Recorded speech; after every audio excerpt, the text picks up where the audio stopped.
નમસ્તે મિત્રો, જેમ કે આપણે હંમેશા કાયદાની વાત કરીએ છીએ અને આપણી આ લીગલ ચેનલ છે કે આપણે કાયદાના નવા નવા વિડીયોઝ અપલોડ કરીએ છીએ અને તમે તેનાથી ઘણા બધા માહિતગાર પણ થાઓ છો. તો આજે આપણે વાત કરવાના છીએ ટ્રસ્ટ વિશે. ટ્રસ્ટની નોંધણી કેવી રીતે થઈ શકે, તેમાં સભ્યો કેટલા હોય, ટ્રસ્ટના ફાયદા શું છે, આ બધી વાત કરવાના છીએ.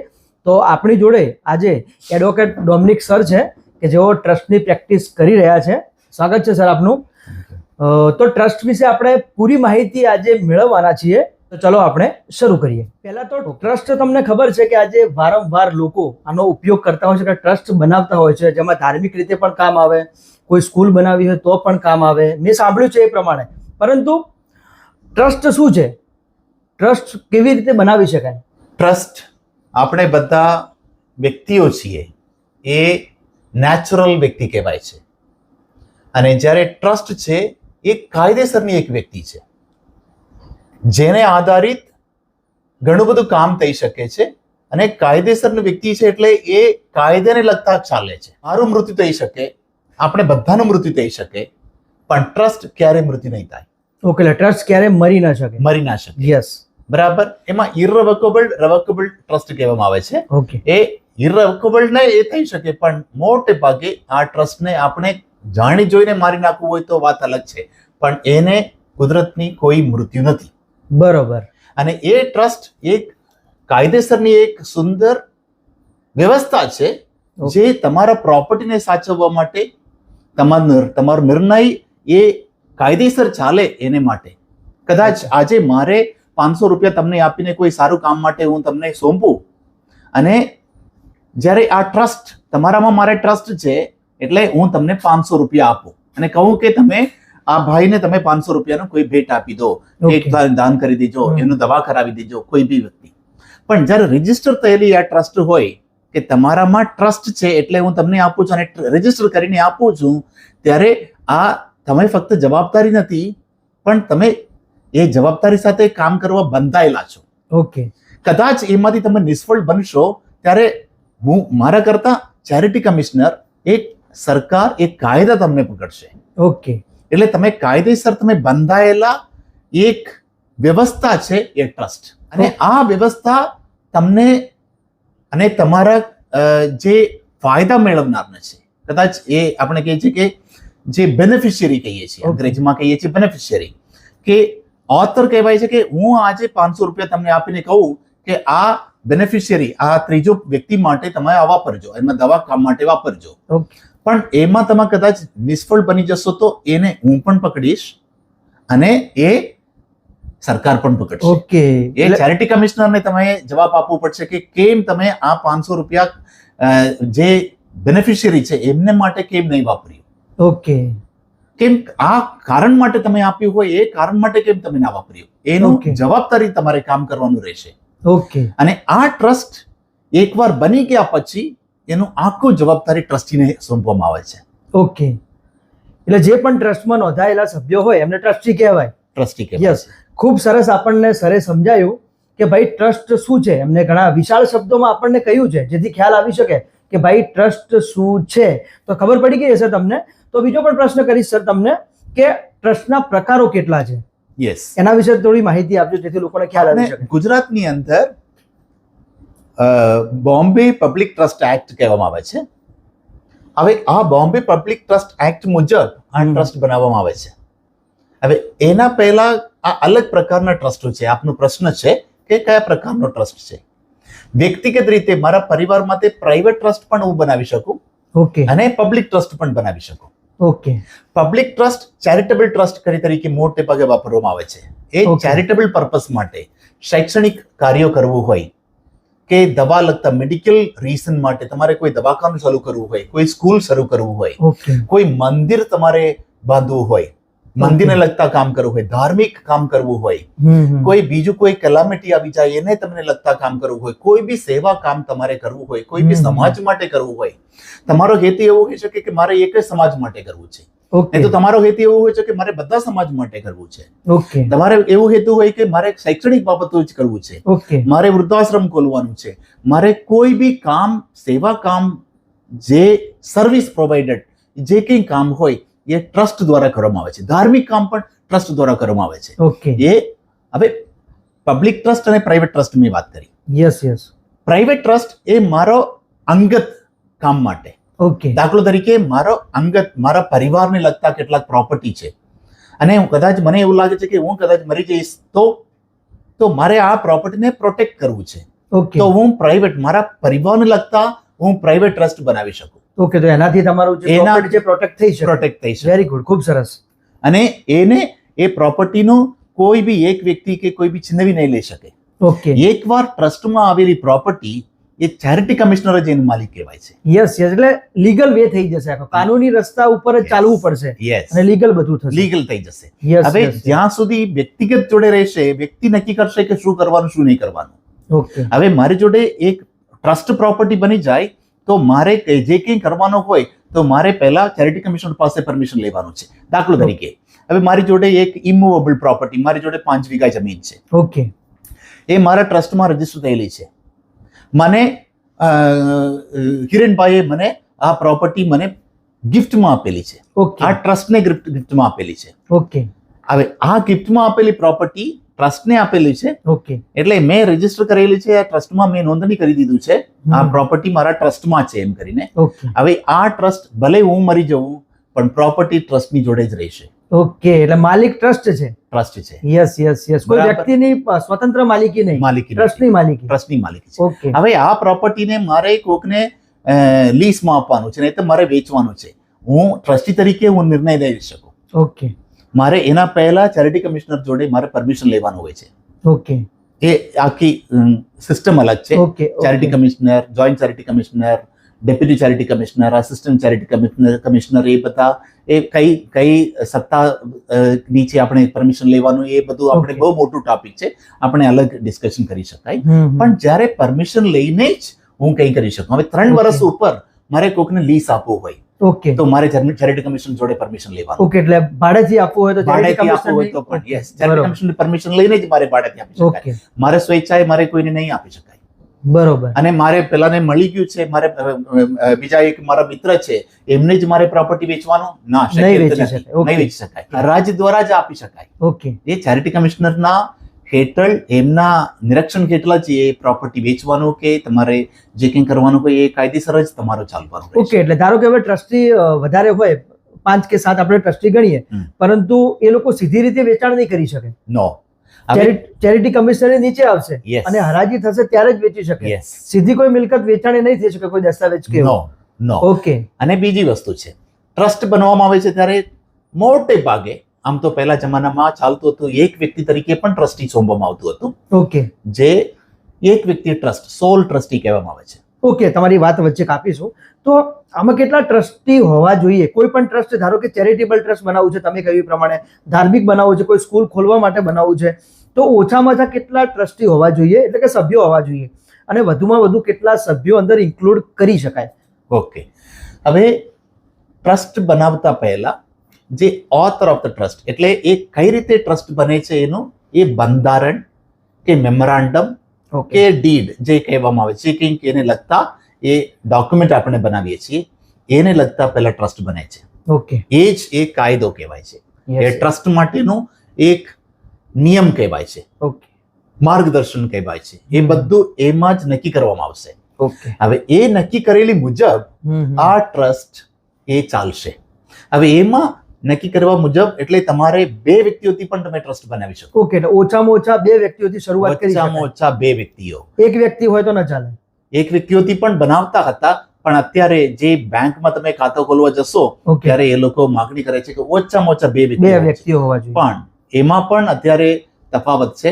અત્યારે એવું કહેવામાં આવે છે કે ઓછામાં ઓછા 3 વ્યક્તિઓ હોવું ઓકે, ઓછામાં ઓછા 3 વ્યક્તિઓ હોવા એટલે જોઈએ. ઓછામાં ઓછા 3 વ્યક્તિઓ આપણે માનીને ખેડવું પડે. બરોબર. 3 વ્યક્તિઓ. અને વધારે કેટલા રાખવું છે એ ટ્રસ્ટના મેમોરાન્ડમ કે કોન્સ્ટિટ્યુશન્સ કે ટ્રસ્ટી બંધારણ કે બંધારણ, ટ્રસ્ટ ટ્રસ્ટનું એ બંધારણ. નક્કી કરશે કે કેટલા. એ તમે ટ્રસ્ટ બનાવનાર નક્કી કરશે. ઓકે. હવે તમે 7 રાખી શકો, 11 રાખી શકો. અત્યારે ઘણા વધારે 11 રાખે છે. વધારે ને વધારે 11. 11 રાખે છે. અને એમાં કેટલાક સોસાયટી બનીને એને ટ્રસ્ટ બનાવે છે. ઓકે. સોસાયટી એટલે એ સામૂહિક રીતે, એટલે બરાબર. એમાં 50 સભ્યો પણ હોઈ શકે. ઓકે. 50 સભ્યો પણ હોઈ શકે. એમાં વાર્ષિક સભ્યો હોઈ શકે આયુષ સભ્યો, ઓકે એ કાયમી સભ્યો, ઓકે એ પણ હોઈ શકે. એવી રીતે અલગ અલગ પણ સભ્યો હોઈ શકે, પણ ટ્રસ્ટી તરીકે એનો કારોબારી સમિતિ કહેવામાં આવે છે, ઓકે જનરલ બોડી અને ગવર્નિંગ બોડી. ઓકે વચ્ચે તમને અટકાવીશું. તો આપે કહ્યું કે વધુમાં વધુ આટલા પણ હોઈ શકે, પણ તમારું સજેશન શું છે? કેમ કે લોકો આપણો વિડીયો જ્યારે જોશે ત્યારે પ્રશ્નો એમના મનમાં ઉદ્ભવશે કે વધારે ટ્રસ્ટી રાખવા એટલે કે વધારે સભ્યો રાખવા સારા કે ઓછા રાખવા સારા? તો એ વિશે પણ મિત્રોને જણાવજો કે જેથી ખ્યાલ આવી શકે. હું એવું કહીશ કે ઓછા સભ્યો રાખવું સારું, કેમ કે Okay. તમારો નિર્ણય લેવા માટે એ બધા સભ્યોને ભેગા કરવા માટે તકલીફ પડશે. ઓકે ઘણા બધા અત્યારે ટ્રસ્ટમાં બનાવનાર, કેમ કે આપણે બધાએ બહુ બિઝી છીએ, આપણે Yes, પોતાના yes. ધંધોમાં કે વ્યવસાયમાં આપણે લગાયેલા હોય, તો પણ બધાને ભેગા કરીને તમારે મીટિંગ બોલાવવાનું હોય. કેમ કે કોઈ બી વસ્તુ તમે નક્કી કરો એ તમારા ટ્રસ્ટનો ઠરાવ મુજબ હેડશે. જે કે નિર્ણય લેવામાં આવશે, હવે આપ અને હું કે કોઈ બી વ્યક્તિ આપણે વ્યક્તિગત નિર્ણય લઈ શકીએ છીએ, ઓકે પણ જ્યારે ટ્રસ્ટની અંદર આવે ત્યારે બધા ભેગા થઈને જે નિર્ણય લેવામાં આવે છે એને કહેવામાં આવે છે ઠરાવ. યસ, ખૂબ સરસ વાત કરી તમે. હું તમને આ પ્રશ્ન પૂછવાનો જ હતો, કેમ કે બધાને તો કદાચ ખ્યાલ ન હોય કે ઠરાવ શું છે. તો જ્યારે પણ બધા ટ્રસ્ટી જે મળે છે અને કોઈ નિર્ણય લે એટલે એ ઠરાવ કહેવામાં આવે. યસ. યસ યસ યસ હવે એ નિર્ણય લેતા પહેલા જે પ્રમુખ કે જે ઉપપ્રમુખ કે મંત્રી એ વ્યક્તિઓ એ અજંદા મોકલે ઓકે કે કયા બાબતે આપણે નક્કી કરવાનું, ક્યારે નક્કી કરવાનું અને કઈ ચર્ચા વિશે આપણે ચર્ચા કરવાની, એનું અજંડા કહેવામાં આવે છે. Agenda. Okay Agenda. Okay okay એ અજંડા મુજબ મીટિંગ બોલાવવામાં આવશે, 15 દિવસનો ટાઈમ આપવામાં આવશે સામાન્ય રીતે, અને એમને પત્ર તરીકે મોકલી શકાય, વોટ્સએપમાં મોકલી શકાય, લેટર લખીને, ઈમેલ કરીને, કોઈ બી રીતે બધા સભ્યોનું જાણ થાય. ઓકે એ કયા મુદતે વાત કરવાનું ને કઈ તારીખે, કઈ સમયમાં, કઈ જગ્યાએ, એ બધી માહિતીઓ એ અજંદામાં હોવું જોઈએ. ઓકે એટલે મીટિંગ નક્કી થાય, એટલે બધા સભ્યો એની પ્રમાણે તૈયાર કરીને આવે અને જે નક્કી કરેલી સમયમાં, નક્કી કરેલી દિવસ, નક્કી કરેલી જગ્યામાં ભેગા થાય અને નક્કી કરેલી મુદત મુજબ ચર્ચા વિચારણ થાય. ઓકે ચર્ચામાં એ વોટિંગ થાય. ઓકે એમાં વોટિંગ પણ વોટિંગ થાય ઓકે એટલે દાખલો તરીકે આમાં 7 સભ્યો છે. ઓકે 7 સભ્યો છે અને દરેકનું મન વિચાર અલગ હોય છે, એટલે કદાચ 3 વ્યક્તિઓ એક મુદતે પકડશે કે ના, મારે આમાં સંમત નથી, મારે આ જમીન વેચવાનું છે કે જમીન ખરીદવાનું છે, એટલે આમાં મારી સહમતિ નથી, એટલે 3 સભ્યો અલગ રીતે વિચારે અને બીજા અલગ રીતે વિચારે. હવે એમાં કદાચ એ કાસ્ટિંગ વોટ મોટે ભાગે એ પ્રમુખ જોડે હોય છે. ઓકે તમને વચ્ચે અટકાવીશ કે આમાં ટ્રસ્ટીઓ બન્યા તો એમના હોદ્દા કયા કયા હોય છે? જેમ આપે કહ્યું કે પ્રમુખ છે, મંત્રી છે, તો એમાં કયા કયા હોદ્દાઓ છે જેની પણ દર્શક મિત્રોને માહિતી આપી જેથી અમને ખ્યાલ આવી. એટલે આમ મોટે ભાગે આ જે સોસાયટી કહેવામાં આવે છે કે તંત્ર કહેવામાં આવે છે, ગવર્નિંગ બોડી જે કંઈ હોય, એમાં પ્રમુખ, ઉપપ્રમુખ, ખજાની અને પછી મંત્રી. ઓકે મંત્રીનું કામ મોટે ભાગે, કેમ કે એ જે મેં કીધું મેમોરેન્ડમ કે કોન્સ્ટિટ્યુશન કે ટ્રસ્ટ ડીડ કે બંધારણ કે જે કંઈ આપણે કહીએ છીએ એ મુજબ જ આ ટ્રસ્ટ કેડ છે, એમાં બધું જ લખેલું હોય છે. મંત્રીનું રોલ શું છે, મંત્રીનું ભાગ શું છે, પ્રમુખનું રોલ શું છે, ઉપપ્રમુખનું કાર્ય શું છે, એ શું કરશે, એ બધું એ બંધારણમાં લખેલું હોય છે. ઓકે એટલે જે તે સમયે ટ્રસ્ટની નોંધણી કરવામાં આવે ત્યારે અંદર એનું બંધારણમાં બધાની ફરજો લખેલી હોય કે પોતાને શું કાર્ય કરવાનું રહેશે. તો બીજો પણ મને પણ મારા મનમાં પ્રશ્ન ઉદ્ભવે છે, કેમ કે હું તો ક્રિમિનલ, સિવિલ ને કન્ઝ્યુમરનો એડવોકેટ છું. તો આમાં ધારો કે સૌથી મોટો હોદ્દો કયો અને કોના જોડે વધારે પાવર રહે? કેમ કે આજે લોકોને ટ્રસ્ટ બનાવવું હોય છે તો એમને પાવરની પણ જરૂર હોય કે ભાઈ બધી સત્તા મારા જોડે રહે, તો એમાં સૌથી વધારે પાવર કોની જોડે રહે ટ્રસ્ટમાં?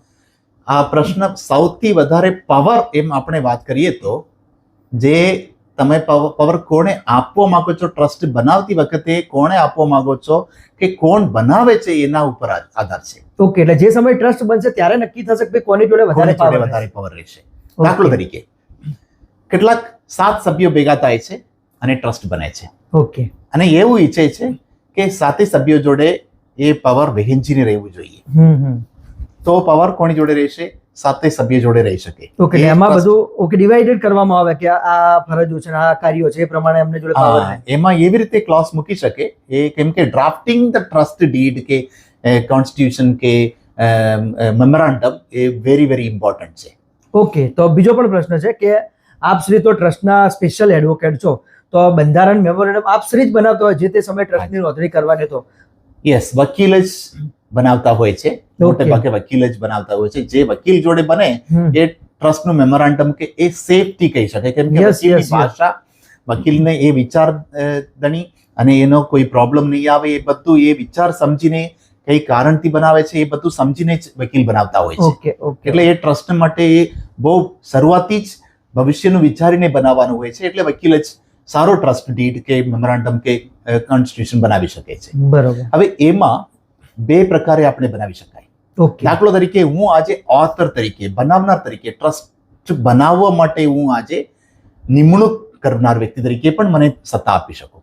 ઓકે એટલે દાખલા ટ્રસ્ટ તરીકે. બનાવનાર તરીકે. યસ, તો ઓથર ટ્રસ્ટ તો જે ટ્રસ્ટ બનાવનાર છે ટ્રસ્ટીમાં તો આવી જાય ને? નહીં, ઓકે, Second. બનાવનાર અલગ અને ટ્રસ્ટી અલગ. ટ્રસ્ટી અલગ. ઓકે, આ ખૂબ નવો પ્રશ્ન છે, કેમ કે મોસ્ટલી લોકોને ટ્રસ્ટ વિશે થોડી ઘણી માહિતી હોય ચોક્કસથી, પરંતુ એક એવા વ્યક્તિ કે જે ટ્રસ્ટ બનાવી શકે છે પરંતુ એ ટ્રસ્ટીમાં પણ નથી હોતા, તો આના વિશે પણ સર થોડી માહિતી આપશે જેનાથી આપણને વધુ ખ્યાલ આવે.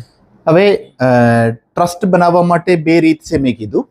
એમાં ટ્રસ્ટી પોતે ટ્રસ્ટની અંદર રહી શકે અને બનાવનાર, અને એ બનાવવાનો વ્યક્તિ અલગ છે અને બીજાને ટ્રસ્ટી તરીકે નિમણૂક કરી શકે. દાખલો તરીકે આજે ભરતભાઈ આપ ટ્રસ્ટ બનાવવા માંગો છો, પણ ટ્રસ્ટમાં તમે રહેવા માંગતા નથી. ઓકે, એટલે મારે ટ્રસ્ટ બનાવવું હોય પરંતુ મારે ટ્રસ્ટી તરીકે નથી રહેવું, નથી તો રહેવું. પણ ટ્રસ્ટ બની શકે. યસ, ઓકે તમે એમ કરો છો કે મારે 10 લાખ રૂપિયા મારે આપવાનું કે 10,000 રૂપિયા મારે 10,000 મારે ઇન્વેસ્ટ કરવાનું છે અને મારે કોઈને ટ્રસ્ટી તરીકે નિમણૂક કરવાનું છે. ઓકે હવે તમે એમ કહો છો કે ભરતભાઈ તરીકે તમે, ઓકે હવે તમે ટ્રસ્ટી બનાવો છો કે પ્રવીણભાઈ અને હિરણભાઈ એમ કરીને 7 વ્યક્તિઓને તમે સોંપો છો, નહીં તો 3 વ્યક્તિઓને સોંપો છો, અને આ કામ જે કંઈ તમારા મનમાં હોય, શૈક્ષણિક કામ માટે, મેડિકલ કામ માટે, જે કંઈ કામ માટે તમે કોઈ ટ્રસ્ટ બનાવો છો. ઓકે હવે એમ કહો છો કે મારા કાળ પછી મારા મોટા સંતાન ઓકે આમાં ઓથર તરીકે રહેશે, એ ટ્રસ્ટના બનાવનાર તરીકે એ નિમણૂક કરશે. ટ્રસ્ટીઓ કોણ કોણ રહેશે એ તમારામાં સત્તા છે. ઓકે, એટલે ધારો કે હું ટ્રસ્ટ બનાવું છું હમ. અને મારું મૃત્યુ થઈ જાય, હમ. તો પછી હું ઓલરેડી બંધારણમાં લખેલું હોય મેમોરેન્ડમમાં Yes. કે મારા મૃત્યુ પછી આ જે તે વ્યક્તિ હમ. નિમણૂક કરશે અને ટ્રસ્ટ બનાવશે, તો પછી એવું થઈ શકે બંધારણ. યસ યસ, એ કાયદેસર એ આખું જીવન એ હેડ્યું રહેશે કે તમે એમ લખી શકો છો કે હવે અત્યારે ભરતભાઈ એ ટ્રસ્ટીઓની નિમણૂક કરશે ઓકે, અને એમના સમય પછી એમના સંતાન, નહીં તો તમારે 4-5 બાળકો તમે પેદા કરી શકો, તો પછી તમારે એવું લખી શકાય કે મારા મોટા દીકરા ઓકે અને મારા મોટા સંતાન, મારા વારસાઈમાં મોટા સંતાન એ ટ્રસ્ટી નિમણૂક કરશે. એવી રીતે કંઈક આમ એક દાખલો આપું છું. Yes, yes, yes. કોઈ બી અલગ રીતે તમે એમ કહી શકો. હવે કદાચ મંદિરોમાં હોય તો એ મહંત એમ કહી શકો, ઓકે તો મહંત આ ટ્રસ્ટીઓની નિમણૂક કરશે. ઓકે એના પછી એમના ગાદીમાં ઓકે જે મહંત બેસે એ મહંત આ ટ્રસ્ટીની નિમણૂક કરશે.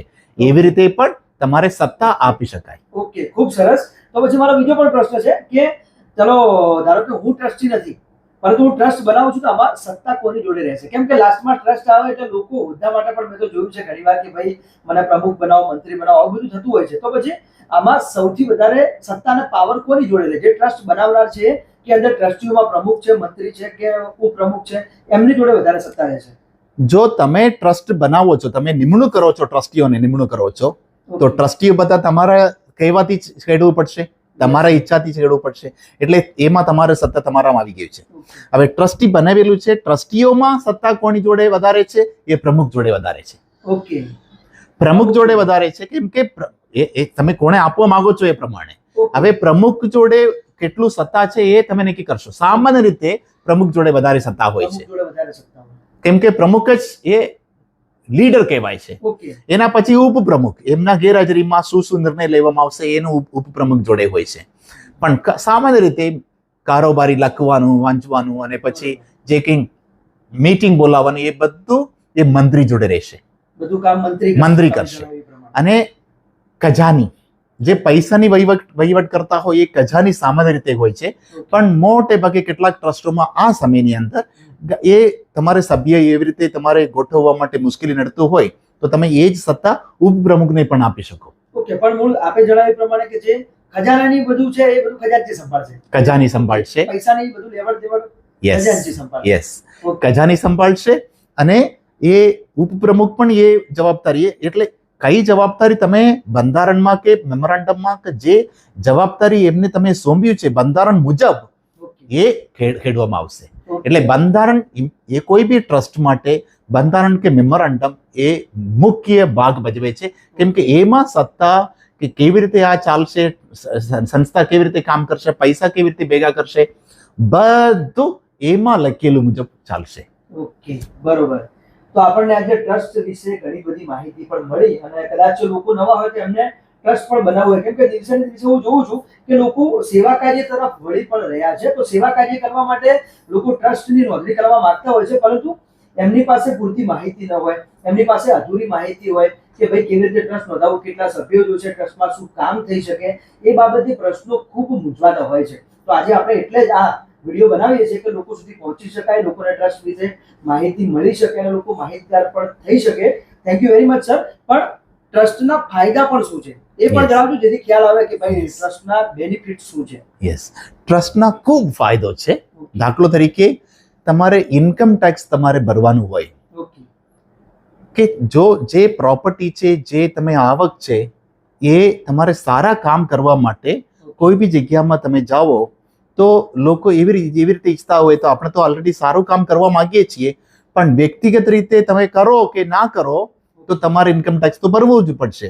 તમારા આવક મુજબ તમારે કરવું પડશે. તમારા દાખલો તરીકે તમારા ખાતામાં 10 લાખ રૂપિયા તમારે કોઈ સારા કામ માટે આવી ગયું છે પણ તમારે એનો ઇન્કમ ટેક્સ તો ભરવું જ પડશે. Yes, right. રાઈટ. પણ એ જ કામ તમે ટ્રસ્ટની અંદર તમે એ 10 લાખ રૂપિયા તમારે સારા કામ માટે આવી ગયું હોય તો આ ઇન્કમ ટેક્સ એક્ટ મુજબ 12A નું એક સર્ટિફિકેટ લેવાનું રહેશે. ઓકે, 12A ઓકે, એ સર્ટિફિકેટ તમે તમારા ટ્રસ્ટ માટે લઈ લીધું હોય તો તમારે ઇન્કમ ટેક્સમાંથી મુક્તિ તમને મળશે, એ ટ્રસ્ટને મળશે. સરસ. ધારો કે લોકોએ સેવા કરવી છે તો પછી ટ્રસ્ટના નેજા હેઠળ જઈને સેવા કરી શકાય છે કેમ કે આમ તો આમાં એવું હું માની શકું કે ગવર્મેન્ટ પણ મદદ કરે છે. એવું કહી શકાય કે ધારો કે તમારું ટ્રસ્ટ છે એમાં તમે સેવા કાર્ય કરો તો તમારે ટેક્સ નહીં ભરવો પડે. યસ જે પણ રકમ એમાં જમા થશે એ ટેક્સ ફ્રી છે. યસ એવું જ ને? યસ. યસ. હવે એ પ્રથમ વસ્તુ તમારે ઇન્કમ ટેક્સ થી તમે મુક્ત મેળવી શકો. 12A મુજબ તમારે પોતાના ટ્રસ્ટને ઇન્કમ ટેક્સ થી મુક્ત મળશે. પહેલી વસ્તુ. સરકાર તો ખૂબ મદદ કરે છે ટ્રસ્ટને. બીજું છે કે તમને કોઈ મદદ કરવા માંગે છે, CSR funding, corporate social responsibility કહેવામાં આવે છે. કોઈ બી કંપની કદાચ એમના આવકમાંથી કેટલાક ટકા એ ચેરિટેબલ પર્પસ માટે એમને વાપરવાનું હોય છે એમના આવકમાંથી. દાખલો તરીકે એમને આમ તો ખૂબ મોટી કંપનીઓ, ઘણી બધી કંપનીઓ, સ્ટાર્ટઅપ્સ એ બધા પોતાના આવકમાંથી કેટલાક % એ લોકો કોર્પોરેટ સોશિયલ રેસ્પોન્સિબિલિટી એટલે એક સમાજના સારા કામ માટે વાપરવા માંગે છે. અને કદાચ કોઈ સરકારી નોકરી કરતા હોય કોઈ બી વ્યક્તિઓ એમના આવકમાંથી એ સંસ્થાને સારા કામ માટે વાપરવા માટે આપવા વિચાર કરતા હોય તો જે આપણને આપે છે એમને પણ ફાયદો મળી શકે. એ ATG મુજબ ઇન્કમ ટેક્સ એક્ટ 80G મુજબ તમને તમારા ટ્રસ્ટને જો સર્ટિફિકેટ મળેલું હોય તો સર્ટિફિકેટ સંસ્થા એવી રીતે પાવતી આપી શકે કે અમારી પાસે ATG મુજબ અમારી જોડે એ સત્તા છે ડોનેશન લેવા માટે, એ દાન મેળવવા માટે સત્તા છે. તો સામાવાળાને જે વ્યક્તિ તમને ડોનેશન કરે છે એમને પણ ફાયદો મળશે. ખૂબ સરસ. જે મૂળ દાન કરે છે એમને પણ ફાયદો થશે, એમને પણ ટેક્સ ભરવાની જરૂર નથી. ટેક્સ ફ્રી થઈ જશે. યસ, એમને 50% સુધી ટેક્સ મુક્ત મળશે ઓકે, એ સંસ્થાને ATG મળેલું હોય તો. એવી રીતે ઘણી બધી એમ તો 100% સુધી એમને ટેક્સ ફાયદોની પણ સુવિધા છે. પણ હવે આ સરકાર તરફથી CSR ફંડિંગ મુજબ, નહીં તો તમારે દાન પેટે મળવું હોય એને બધાને એ ટેક્સની બાબતોમાં. બીજું છે તમારે કોઈ પ્રોજેક્ટ કે સરકાર પણ ઘણા બધા વ્યક્તિઓને શોધતા રહેશે પણ વ્યક્તિ તરીકે તમને કદાચ એ નહીં આપી શકે. દાખલો તરીકે કોઈ સારું કામ કરવા માટે સરકાર ઈચ્છે છે, એવું ઈચ્છે છે કે તમે પર્યાવરણને લગતો કોઈ કામ કરો. ઓકે, ગવર્મેન્ટ કોઈ પ્રોજેક્ટ પાડે છે. Yes, central government, both central and state government અને ઘણા બધા કે MLA fund, MP fund, municipality ઘણા બધા સંસ્થાઓ કરતા હોય છે. અને એ જ રીતે મેં કીધું અત્યારે કોર્પોરેટ સોશિયલ રેસ્પોન્સિબિલિટી, એવી રીતે ઘણી બધી સંસ્થાઓ, સરકાર એ બધાએ એવી રીતે ફંડ આપવા વિચાર કરતા હશે પણ એ કોઈ વ્યક્તિને નામે પૈસા નહીં આપે. ઓકે, જો તમારી પાસે ટ્રસ્ટ હોય, ઓકે એ ટ્રસ્ટને દિલ ખોલીને પૈસા આપશે. કેમ કે ટ્રસ્ટ કાયદા હેઠળ ખેડાય છે. વ્યક્તિ કદાચ છેતરી શકે, પણ ટ્રસ્ટ છેતરવાની શક્યતા ઓછી છે, કેમ કે ચેરિટી કમિશનરની મોનિટરિંગ છે. સરકાર અને કાયદાની અંદર એક વ્યક્તિ તરીકે જીવે છે, એટલે એ છેતરવાની શક્યતા ઓછી છે. એમ કરીને ટ્રસ્ટને પૈસા આપે. ઓકે તો ધારો કે હવે સરકાર કોઈ પ્રોજેક્ટ બહાર પાડે છે તો એમાં જે ટ્રસ્ટ બનાવેલું હોય, ટ્રસ્ટી હોય, એને પ્રોજેક્ટને લઈને સરકારના કાર્યમાં પણ સહભાગી થઈ શકે. યસ, કેમ કે આપણે બધા જાણીએ છીએ કે હંમેશા બધું સરકાર ન કરે. સમજો એકવાર આપણે પણ મહેનત કરવી પડે. ધારો કે આપણી પાસે ટ્રસ્ટ છે અને સરકાર કોઈ પ્રોજેક્ટ બહાર પાડે છે તો આપણે તેમાં સહભાગી થઈને સેવા કાર્ય પણ કરી શકીએ છીએ. યસ. યસ અને એ જ રીતે હવે તમારે શૈક્ષણિક કાર્યો માટે, સમાજ સેવા માટે, મેડિકલને લગતા કામ માટે, ધાર્મિકને લગતા કામ માટે, એટલે ઘણી બધી પ્રોજેક્ટ સરકાર શોધે છે કઈ ટ્રસ્ટ એવી રીતે કરે છે. એમ કરીને કઈ સંસ્થા એમનો ક્લીન રિપોર્ટ, કેમ કે આપણે દર વર્ષે ઓડિટ રિપોર્ટ ચેરિટી કમિશનરને આપવાનું રહેશે. ઓકે આખું વર્ષ જે કામ કર્યું હોય એનો ઓડિટ થાય, પછી ક્લિયર ખબર પડે કે ટ્રસ્ટમાં કેટલું સરસ કામ થયું છે, કામ થઈ ગયું છે ને આખો રિપોર્ટ તમે બનાવીને આપો એટલે એ ચેરિટી કમિશનર જોડે તો જાય જ. ઓકે અને એનું તમારે અપ્રુવલ તો લેવું જ પડશે. એનું નિરીક્ષણ થાય છે, એટલે સરકારને ખાતરી છે કે તમારું કામ કેટલું સફળ છે ને કેવી રીતે તમે સાર્થક બનો છો. એ બધું જોઈને તમને વધારે ને વધારે ફંડ આપવા માટેનું એક પ્રોત્સાહન છે. ઓકે સરકાર ધારો કે કોઈ પ્રોજેક્ટ બહાર પાડે છે તો આ બધું જોવામાં આવશે. ઓડિટ રિપોર્ટ છે, જે ટ્રસ્ટ છે કેટલું કામ કરે છે, શું કામ કરે છે, કેટલું ક્લિયર છે, આ બધું ગવર્નમેન્ટ જોશે, પછી પ્રોજેક્ટમાં એમને એન્ટ્રી આપશે. યસ. અને એ જ રીતે વ્યક્તિગત કંપનીઓ પણ તમારો પ્રોજેક્ટ જોશે. ઘણી બધી કંપનીઓ ફંડિંગ એજન્સીસ કહેવામાં આવે છે. બોથ ઇન્ડિયન ફંડિંગ એજન્સીસ, વિદેશના ફંડિંગ એજન્સીસ. ઓકે એટલે જે દાન આપવા માંગે છે પણ શોધે છે કઈ સંસ્થા એ સારી રીતે એમનો હેતુને પહોંચાડી શકે, સારું કામ કઈ સંસ્થા કયું ટ્રસ્ટ કરે છે કરી શકે છે, એમ જોશે. અને જોઈને તમને ફંડ ખૂબ મોટો ફંડ તમને આપી શકે. દાખલો તરીકે તમને કરોડો રૂપિયાનું ફંડ તમને આપવાની એ સંસ્થાઓ રાહ જોઈ બેસે છે કે કઈ સંસ્થા તમને ખરેખર સારું કામ કરે છે. એટલે તમારો ઓડિટ રિપોર્ટ બહુ ક્લીન હોય, તમારો વહીવટ ખરેખર બહુ સ્પષ્ટ હોય, કે તમને કોઈ આડે આવડે કોઈ ખર્ચો ના કર્યો હોય, કે ખરેખર તમે સમાજ સેવા માટે તમારો આખું તમે ખર્ચો કરી શકતા હોય, તમારો આખો રિપોર્ટ જોઈને તમને ખૂબ ફંડ મેળવવા માટેનું એક ઉત્તમ સાધન છે એ ટ્રસ્ટ. ટ્રસ્ટ દ્વારા તમારે ઘણું બધું સારું કામ કરી શકાય. ગવર્મેન્ટ ફંડિંગ એજન્સી પરથી પણ તમે પૈસા મેળવી શકો, અને પ્રાઇવેટ ફંડિંગ એજન્સી જોડેથી પણ તમે પૈસા મેળવી શકો, વ્યક્તિઓ જોડેથી પણ તમે પૈસા મેળવી શકો. એવી રીતે ઘણા બધા વ્યક્તિઓ પણ આપે છે. એટલે તમારે તરત જ એ સંસ્થામાં પૈસા મેળવો એટલે તરત જ પાવતી આપી દેવાનું અને એનો હિસાબ પણ એમને આપી દેવાનો. ઓકે એટલે મૂળ ફંડ આપવા માટે સંસ્થાઓના લોકો તૈયાર છે, પરંતુ એના માટે આપણી જોડે ટ્રસ્ટ હોવું જોઈએ. યસ. અને ટ્રસ્ટમાં ખૂબ સારી રીતે સેવા કાર્ય થતું હોવું જોઈએ. આપણો રિપોર્ટ ક્લીન એન્ડ ક્લિયર હોવો જોઈએ. યસ. એક બીજો પણ પ્રશ્ન છે કે આપણે કહ્યું કે પાવતી આપીએ, ધારો કે કોઈ ફંડ આપે છે તો પાવતી આપે તો કદાચ બેંક એકાઉન્ટ તો કમ્પલસરી ખોલાવવું પડે, તો રૂબરૂમાં પણ કેશમાં પણ પેમેન્ટ લઈ શકે ટ્રસ્ટ જે બન્યું છે? યસ. હવે રૂબરૂમાં તમે કેશ લઈ શકો છો, પણ વધારે પડતું રકમ તમારે કેશમાં ના લેવાય, ટ્રસ્ટમાં. ઓકે.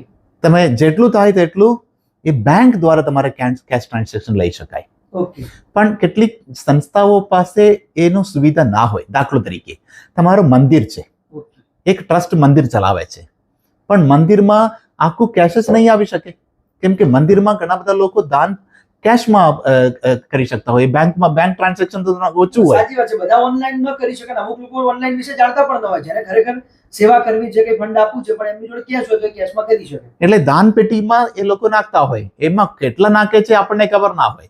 કદાચ લાખ રૂપિયા પણ દાન પેટીમાં નાખતા હોય, 1 રૂપિયો પણ દાન પેટીમાં નાખતા હોય. તો પેલા ટ્રસ્ટ એવી રીતે લઈ શકે ખરી? યસ. સો દાન પેટીમાં આવેલું રકમ આપણે કોઈને રોકી ના શકાય.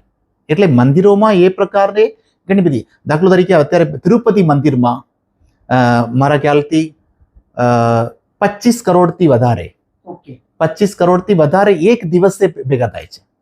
ખૂબ સરસ. લોકો ખૂબ ધાર્મિક છે. આપણી જે ઇન્ડિયાની પ્રજા છે જોવા જઈએ તો ખૂબ ધાર્મિક છે, ભગવાન ઈશ્વરમાં ખૂબ માને છે અને ખૂબ માયાળુ પણ છે. એટલે લોકો દાન કરતા હોય કે બીજા લોકોની મદદ થઈ શકે. યસ. એવી રીતે, કેમ કે એ બધા કેશ તરીકે, એ પછી સંસ્થાના વડા જે કંઈ ખજાની હોય કે પ્રમુખ હોય કે મંત્રી હોય, જેને સત્તા આપેલું હોય, એ લોકો એ કેશ લઈને બેંકમાં જમા કરે અને એવી રીતે એમનો ટ્રાન્સપરન્સી એ લોકો મેન્ટેન કરે છે. Okay yes yes So, but the main focus is we have to maintain the transparency of any trust. પારદર્શક વ્યવહાર હોવો જોઈએ. Yes. ટ્રસ્ટ બનાવવું ખૂબ જરૂરી છે સેવા કાર્ય માટે, પરંતુ ટ્રસ્ટ બનાવ્યા પછી એમાં પારદર્શક રહી શકાય, ક્લીન એન્ડ ક્લિયર તેમાં વહીવટ કરી શકાય, તો ટ્રસ્ટનું નામ ખૂબ ઊંચું પણ જાય, સારું ફંડિંગ પણ મળે અને તમે લોકોની સેવા કરીને ખૂબ આગળ પણ વધી શકો અને તમારું નામ પણ રોશન થાય ટ્રસ્ટ બનાવવાથી. બીજો પ્રશ્ન છે કે ટ્રસ્ટ બનાવવા માટે શું શું ડોક્યુમેન્ટ જોઈશે, ટ્રસ્ટ બનતા કેટલો સમય લાગે, આના વિશે પણ જણાવજો, જેથી ઘણા લોકોના ફોન કોલ્સ આવશે કે ભાઈ સર મારે ટ્રસ્ટ બનાવવું છે, આ નામ રાખવું છે, અને નામ કેવા પ્રકારનું રાખી શકાય, કેવું ન રાખી શકાય, એના વિશે પણ થોડું માહિતી આપજો. યસ. સો કઈ પ્રકારે નામ આપવાનું હોય એ મારે જે વ્યક્તિઓ બનાવવા આવે છે એમની જોડે ચર્ચા વિચાર કર્યા પછી જ આપણે એ લોકો જ નક્કી કરવાનું હોય છે, જેને બનાવવાનું હોય એમનું નક્કી કરવાનું હોય છે. અને બનાવવા માટે સામાન્ય રીતે 2 મહિના થાય, એક ટ્રસ્ટ બનવા માટે 2 મહિના થાય છે. પણ મેક્સિમમ 2 મહિનામાં મેક્સિમમ 2 મહિના થાય છે. પણ આપણે જેવી રીતે તમે વકીલ રોકશો એ પ્રમાણે તમારું કામ ઝડપથી પણ ખેડી શકે. હા, એટલે સીધી વસ્તુ છે કે ભાઈ કામ કોણ કરે છે એના ઉપર નિર્ભર કરે, કેમ કે તમારે જલ્દી કામ કરાવવું છે તો એક્ટિવ છે એડવોકેટની જરૂર પડે. કોઈ પણ કામમાં તમારે કોઈ પણ કામ થોડું ઝડપી કરાવવું છે તો એક્ટિવ હોવા જોઈએ. ઓકે, તો એ પ્રમાણે જ હોય છે.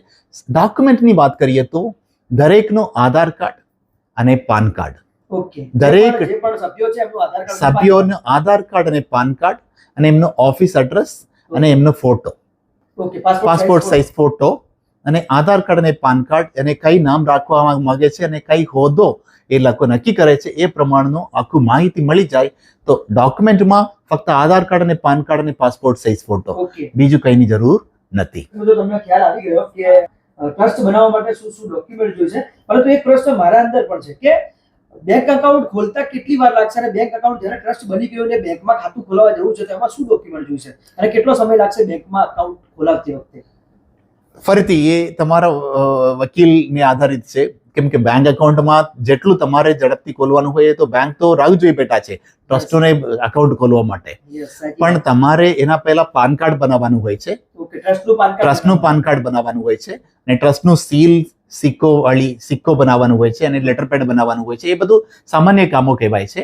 એ તૈયાર થઈ જાય અને પછી તમારે દર્પણ આઈડી બનાવવાનું હોય છે. ઓકે, દર્પણ એટલે એ તમારે એ ટ્રસ્ટ બનેલું છે એમ કરીને તમારે સરકારમાં ફરીથી તમારે એનો આખું ટ્રસ્ટનું એક વેબસાઇટ છે, ઓકે, એમાં તમારે રજીસ્ટર થવાનું હોય છે. એમાં થયા પછી તરત જ તમે કોઈ બી બેંકની, નેશનલાઇઝ બેંકની, તમે જે કંઈ એ બંધારણમાં કે મેમોરેન્ડમમાં નક્કી કરેલું બેંકમાં તમે અપ્રોચ કરશો, અમારે અકાઉન્ટ ખોલવાનું હોય છે. તો અકાઉન્ટ ખોલવા માટે એ લોકો ફરીથી આ જ માહિતી માંગશે. તમારો ટ્રસ્ટનું રજીસ્ટ્રેશન સર્ટિફિકેટ માંગશે. ટ્રસ્ટ તો બની ગયું હોય તો રજીસ્ટ્રેશન સર્ટિફિકેટ તો હોય. રજીસ્ટ્રેશન સર્ટિફિકેટ મળ્યા પછી ટ્રસ્ટનું પાન કાર્ડ તો મળી જશે. એટલે ટ્રસ્ટનું પાન કાર્ડ અને જે ખાસ વ્યક્તિ છે જે બેંક એકાઉન્ટ ઓપરેટ કરવાના છે, 3 વ્યક્તિ 2 વ્યક્તિ જે કંઈ તમે નિર્ણય લેશો, તમે કદાચ નિર્ણય લેશો કે અમારે 3 સિગ્નેટરી છે, પ્રમુખ, ઉપપ્રમુખ અને મંત્રીનો સિગ્નેચર 3 સિગ્નેટરીથી ચાલશે, 2 સિગ્નેટરીથી ચાલશે, 1 જ સિગ્નેટરીથી ચાલશે. એમ તમે જેમાં બંધારણમાં કે મેમોરેન્ડમમાં તમે નક્કી કરેલું હોય એ પ્રમાણે તમારે અકાઉન્ટમાં પણ ચાલશે. એટલે મૂળ તમારે બંધારણ કે મેમોરેન્ડમ કે એના આધારિત બેંક પણ ચાલશે. એટલે બેંક નક્કી કરશે કે તમારે બંધારણમાં શું લખ્યું છે. ઓકે, 2 વ્યક્તિઓ 3 વ્યક્તિઓની સિગ્નેચર ચાલશે, એમાંથી 2 વ્યક્તિઓ સહી કરશે તો પૈસા ઉપાડી શકાય. ઓકે, એટલે જે બંધારણમાં નક્કી થયું એના વિરુદ્ધમાં નહીં જઈ શકે. ઓકે, એટલે મેન ઇમ્પોર્ટન્ટ બંધારણ. એટલે એને આધારિત તમારે અઠવાડિયામાં કે કદાચ કોઈક વાર 2 દિવસમાં પણ તમારા અકાઉન્ટ ખોલી શકે. ઓકે, એટલે એ બહુ મોટી વસ્તુ નથી. તો તમે સમજી ગયા છો કે ટ્રસ્ટ શું છે, ટ્રસ્ટના પ્રકારો શું છે, ટ્રસ્ટ કેવી રીતે બનાવી શકાય, ટ્રસ્ટમાં શું શું ડોક્યુમેન્ટ જોઈશે તેને બનાવવા માટે. આ બધી આપણે ચર્ચા કરી છે, ખૂબ વિશાળ ચર્ચા કરી છે, લોંગ ચર્ચા કરી છે. તમને ટ્રસ્ટ બાબતે કોઈ પણ પ્રશ્ન હોય, તમારે ટ્રસ્ટ બનાવવું હોય, ટ્રસ્ટમાં કોઈ લીગલ મેટર પણ ચેરિટી કમિશનરમાં ચાલતી હોય તો નીચે જે હેલ્પલાઇન નંબર છે ત્યાં તમે કોન્ટેક્ટ કરી શકો છો.